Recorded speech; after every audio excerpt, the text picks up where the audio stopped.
So in this lecture, we're going to be learning about quick actions, which is a way for somebody, if they're on their home screen of their device and they have all their apps showing there, if they press hard and long on one of those icons, it's going to bring up a little menu so that they can, for example, with the Messages app, they can send a text to one of their favorites. Or if it's going to be the Safari app, they could open one of their, most bookmarked page. And the Twitter app, you can start creating a tweet instantly without having, go into the app and then hit the create button. It's just the idea behind it is that you can quickly do some of the favorite things that you'd like to do inside of an app.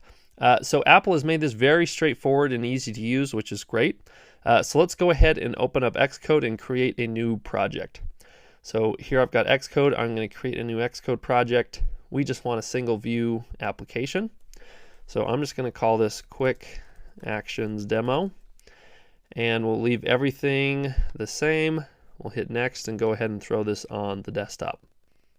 Okay, so the way that you add these quick actions is actually through the info.plist. So this is where we're going to be doing that.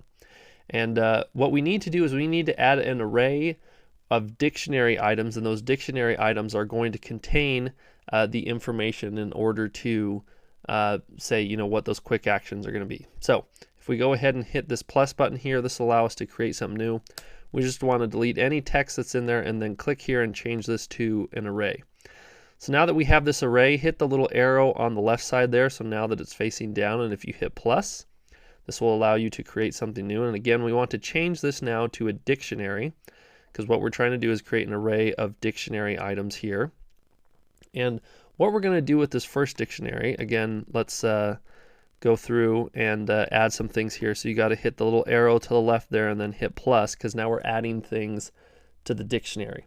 So the first one that we want to work with is we want to talk about what the items, this application icon's image should be. So there's this big long string that's going to get us there to allow us to do that, and it's UI application.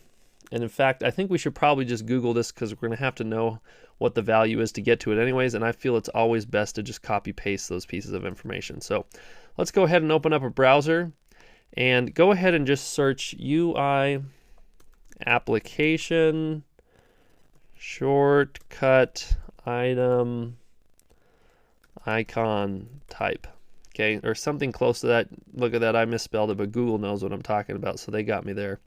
And look, we get the Apple documentation, which is great. So here I want to go ahead and select this UI application shortcut icon type. So now that it's spelled completely correct, I can go back in here, paste that inside. But then I have to provide a value for this. So the good thing is there's all these different values here that you can work with, and you can see what they look like. So for example, if I want to see what play looks like, it's this little plus button here. Although this is for an enum, this isn't specifically for the plist. So let's see if this one is holding what we're looking for. There we go. So these are the full names that we want here. So there's all different types that you can use here, like an alarm, for example. It gives you a little alarm clock, right? So let's go ahead maybe for this one, and we are just going to do that add icon, the little plus one.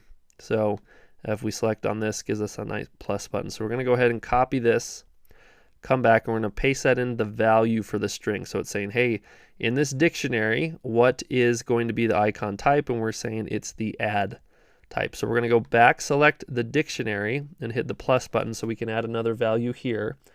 And this time we want to create a shortcut item title. So go ahead and copy what we have here and paste it there, except we want to delete back till we have shortcut. And then after shortcut, we're going to say shortcut capital item capital title. Okay, then we can go ahead and give whatever title it is that we want here. So I don't know what it is that we're adding in this app. Maybe we'll say something like add new user right here, and that'll be sort of the text that's going to show up there. Then the last thing that we are going to add here is we need to give specifically what type of shortcut item this is, and you're going to see where this will come into play. But on the dictionary, let's hit plus one more time, and I'm going to paste in what we had before, but I'm going to delete back to where we have shortcut, and then we're going to say capital item and then capital type. So this other one was icon type. This is capital item type. So that's an important distinction to know. And inside of here, this is where you're going to basically add your own identifier. So typically what people will do is they'll do the bundle identifier for their app. So for example, this one, we have com.zappycode.quickactionsdemo, right? So I'd probably use this, paste that in, but then also do like dot add new user or something like that, okay? So I'd have this piece of information there. So then what if we want to go ahead and create another dictionary or another quick action item? I think you can have a max of 3. It might be 4, but I'm pretty sure it's 3. So all you have to do is you have to hit plus on this array here and just change it to a dictionary, and it's just basically adding these same items below. So if I hit the plus button here, I'm going to go ahead and copy this, paste that inside, then I'm going to take this, except I'm going to give it a new thing here. Let's maybe add like a play button. So I'm going to hit play. Let's add something else to this dictionary. We're going to give it a title. So we're going to go ahead and hit plus on this dictionary. Okay, and the title is going to just say play. And the last thing we need is an icon type. So I'm going to add one more thing here, paste that in, and then we've got to find a play button.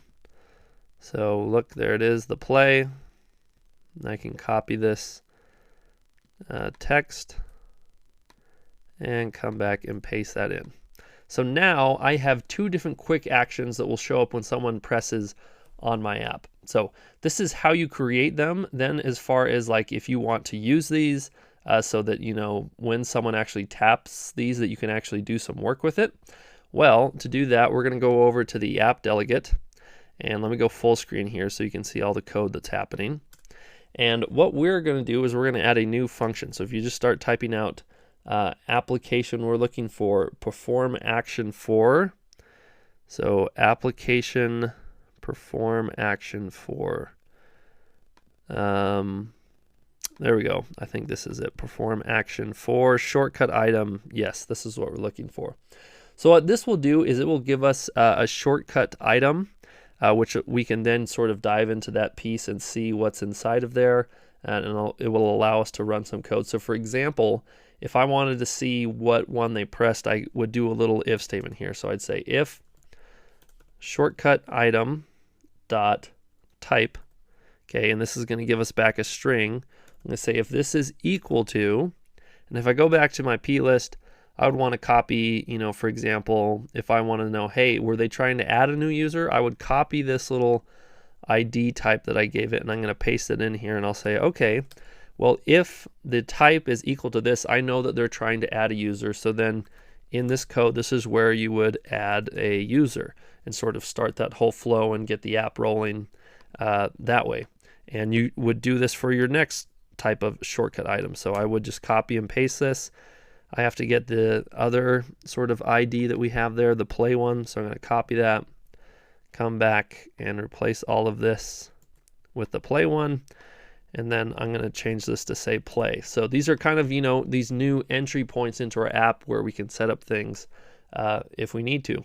So that's it in a nutshell. Like I said, Apple has made this very, very easy to check out. If you want to test this out, you have to have a physical device to go ahead and run it. But we still got one more thing to dive into, and this is one of the cooler things I think that we're going to get into. We're going to be working with SiriKit. So let's go do one more thing, and then we'll finish up for this section.